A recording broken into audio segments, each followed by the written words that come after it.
AVIOndemand.com. Automotive training you can receive anywhere, anytime. Your online training starts here.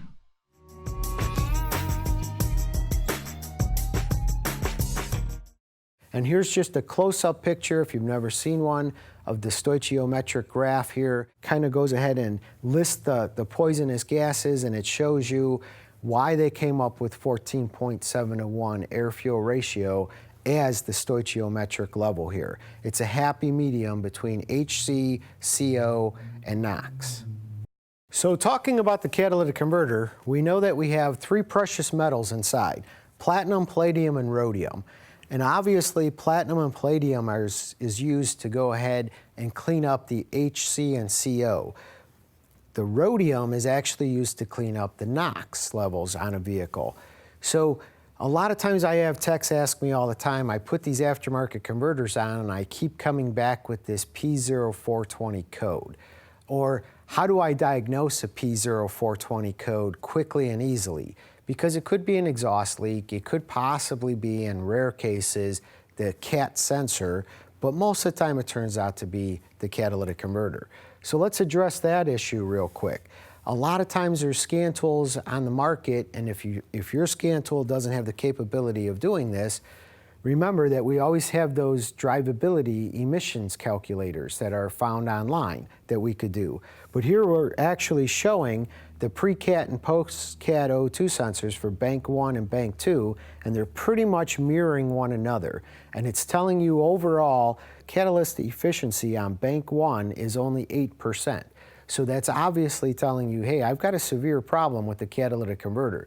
No sense in going any further. I'm going to go ahead and need to replace the catalytic converter. Same story holds true for bank 2 with only 11% range here. Remember, how does the computer know if the catalytic converter is out to lunch or not? It all goes back to the pre and post-CAT O2 sensor. The pre-CAT O2 sensor should be switching rich to lean, so it should cross that 500 millivolt threshold in 100 milliseconds or less. That's an OBD2 term, so anything 96 and newer, that's what you'd expect to see it do on using your lab scope. You should see that thing toggle rich to lean in 100 milliseconds or less. It then will compare the pre-CAT O2 sensor to the post-CAT O2 sensor, and what it's basically looking for is the post-CAT O2 sensor is 30% or less in amplitude of that of the pre-CAT O2 sensor. One last thing, if you don't happen to have a scan tool that has the fancy test, this is one of those drivability calculators that I referred to a couple times here.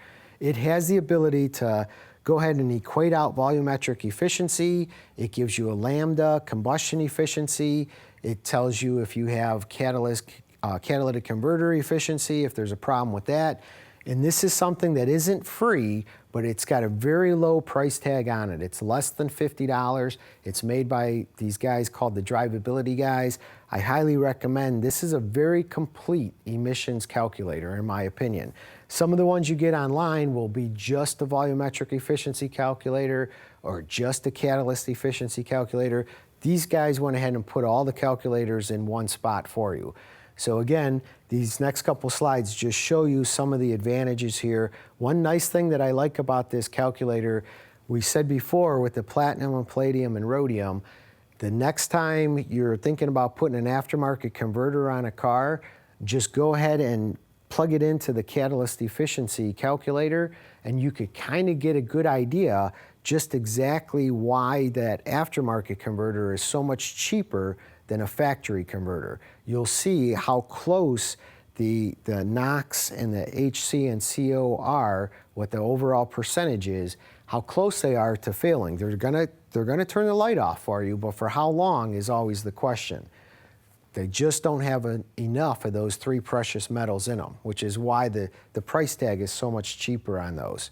So again, these are just different screenshots from that calculator that we talked about. Again, it's under 50 bucks. I personally like it, but it's up to you. You can find each and every one of these for free off the internet. Just I haven't been able to find them all in one specific location as of yet.